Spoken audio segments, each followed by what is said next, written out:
I'm back with another sourdough recipe for you. Today we're making cranberry walnut bread, which is, in my opinion, the perfect fall time bread recipe. Walnuts and cranberries definitely screams fall time. So we're going to be getting our recipe from a book I do believe I've already shared with you. It's called The Perfect Loaf, and I'm going to put it down in the description box in case you're interested in getting this book yourself. It's a very in-depth type of book, goes through a lot of detail.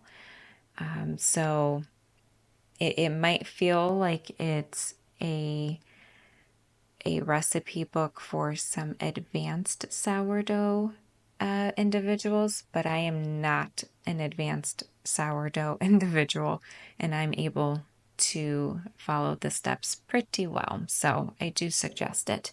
The night before, I am making the Levain. The Levain is a pre-ferment. I'm using a little bit of my active sourdough. I'm adding some flour and some water, basically feeding a very small portion of my starter. If you're somebody who doesn't want to keep a large amount of starter, preparing a levain for your bread the night before is definitely the way to go.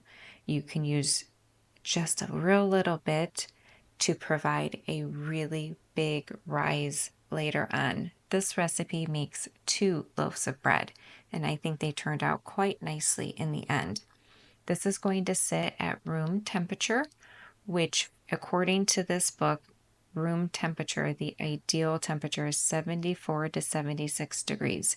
So I turned the light on in my oven, kept the door shut, and that's where it stayed overnight. My house definitely is not 74 or 76 degrees pretty much at any time of the day, but certainly not at nighttime. We keep it pretty cold. So that was a really good warm spot for it to ferment.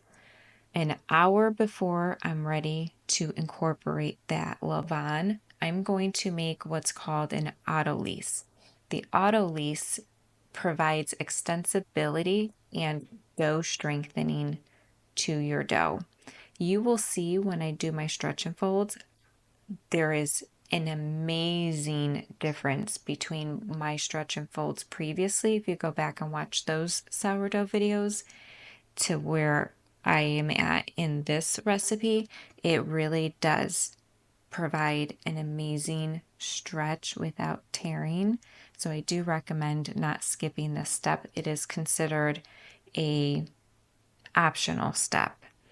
And it's going to sit just for an hour, again, room temperature. I'm incorporating my water, flour, and I will add salt after the hour rise. There's 2 separate type of flours being used in, I'm sorry, 3 flours being used in this recipe. The Levain calls for white flour and whole rye flour, and then the Autolyse uses white flour and wheat flour, and then of course some water. After that hour of rest time, I'm going to add a little bit more water to the Autolyse. I'm going to add my salt. Walnut oil was optional. I do not have walnut oil, so I went ahead and skipped that. And then I'm going to incorporate the levain that has been sitting this whole time fermenting. Going to get those mixed together. With wet hands, we are going to get the dough mixed together. It's going to come together pretty shaggy like. I kept double checking my recipe because it just, for some reason, it didn't seem like it was really incorporating very well. But if there's anything I can tell you, it would be to just trust the process. There's a lot of stretch and folds within this recipe, so you have a long ways to go from this very first step here. It's looking like it isn't coming together very nicely. It's very oddly shaped, very rough, but trust the process. So in a wet bowl, doesn't need to be soaked with water, but you do want to keep your bowl a little wet. Go ahead and let that sit before we begin our stretch and folds.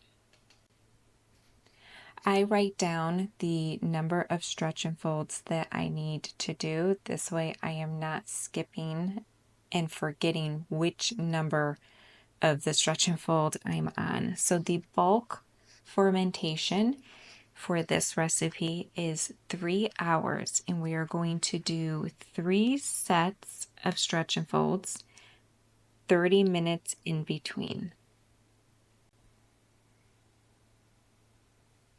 For 3 hours, every 30 minutes, you will do a stretch and fold. So that's a total of 6 stretch and folds, which is why I definitely recommend writing each step down.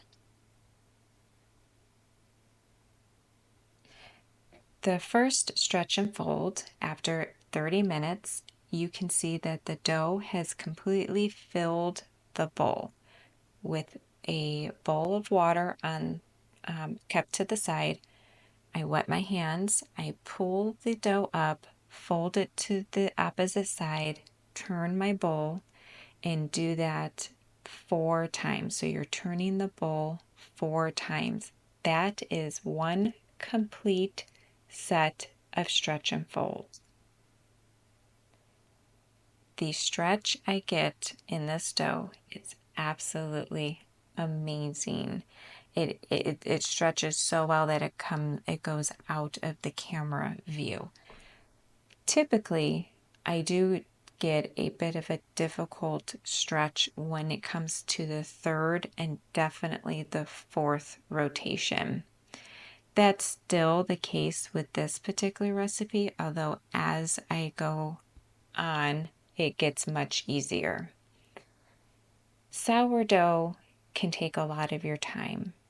A lot of the time is inactive, but unfortunately, I think the reason we've come away from doing stretch and folds from doing sourdough is because of the stretch and fold. I was working from home on this particular day, so fortunately, I was able to come down and tend to my sourdough every time that it needed it. I can tell you, each time I came down here to complete my stretch and fold, that dough looked smoother. It was more elastic.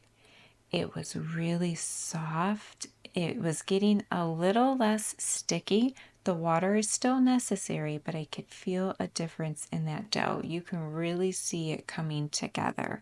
So you definitely want to provide time for the stretch and folds. It's a very important step in your recipe.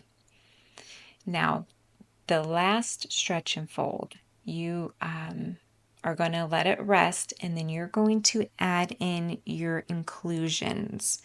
We're going to add, after 30 minutes, you're going to add your walnuts and your cranberries. For some reason, my camera decided to turn off, so I didn't show you the very beginning part, but you're going to stretch it. You're going to add a little bit of cranberries and walnuts. You're going to fold it over, and you're going to stretch, and you're going to do your rotation. So you're adding cranberries and walnuts every stretch and fold. You're going to let it rest, and you're going to come back, and you're going to do another 3 sets of stretch and folds. That will incorporate those cranberries and walnuts very nicely into your dough. So you're not really kneading the cranberries and walnuts in. You're just stretching and folding. This has been in the fridge overnight. It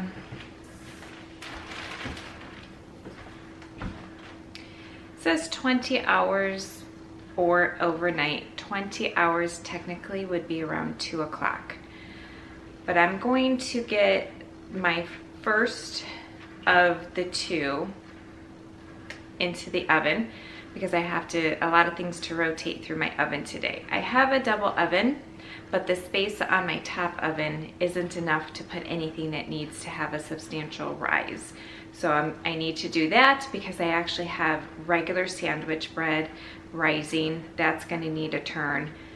My second sourdough loaf, and then dinner I need to get into the oven. So it's just going to be back to back to back cooking today. Looks pretty good. It's firmed up pretty okay. You know, I think it might hold some pretty decent shape to it. So we're gonna get this inverted onto some parchment paper to then transfer to the Dutch oven that has been heated in the oven at 450, and it's been in there for about a half an hour. You want to make sure you heat your temperature of your oven and leave it there for a minimum, well, I would say a half hour, minimum of 10-15 minutes and about a half an hour. You want that oven to maintain as close as possible that degree of temperature that you've set it on. Once that door opens, a lot of heat escapes, so as soon as we shut it, you want to make sure it doesn't drop drastically. If as soon as your timer beeps on you and you're opening that oven door, you're losing a lot of heat and it's not had time to build up and maintain that temperature just yet. And a lot of times that actually has some negative impacts on all kinds of bread baking, so just keep that in mind. Okay, now comes the true test as to how well we've done. I sprinkle flour over the top of the dough, and then I will place the parchment paper on top of the dough. I will put the plate on top of that to easily invert the dough onto a hard surface. That's the easiest way that I know to do it. This particular dough is very hydrated, so even though I floured my banneton very, very well, the cloth that's inside of there, it then ended up making the flour moist, and so it did stick just a little bit, but it did not have a negative impact. It didn't affect the rise. It didn't deflate, which I was thankful for. Same with the second one that I did. I just show you the one here, but I did make two. Now, I am no artist on paper or otherwise, and so I am playing around with learning some new scoring designs. You know, at the end of the day, it doesn't have to look pretty, but we are doing sourdough, so we might as well try because that's a really great opportunity to make your dough just look really pretty on top of tasting really, really well. So I have my Le Creuset really hot in the oven, and I'm just going to fold up the parchment paper. I'm going to drop that bread into the very hot Dutch oven, and it's going to go into the oven. I'm going to cook it with the lid on for 20 minutes. I'm going to remove the lid, cook for an additional 30 to 35 minutes, and you'll definitely want to test the crackle sound of that bread when it comes out of the oven. Check the bottom. You can put a thermometer in there if you wish. It should read 206 to 210 degrees Fahrenheit. I've never done that before. You can pretty well tell when bread is done. This turned out amazing. I'll have the recipe down below. I hope you give it a try. It isn't super sweet. There's no sugar in this recipe aside from the cranberries. It is a very, very delicious bread. So we will take a break from sourdough for a little while, but I will certainly meet you back here in the kitchen. Take care.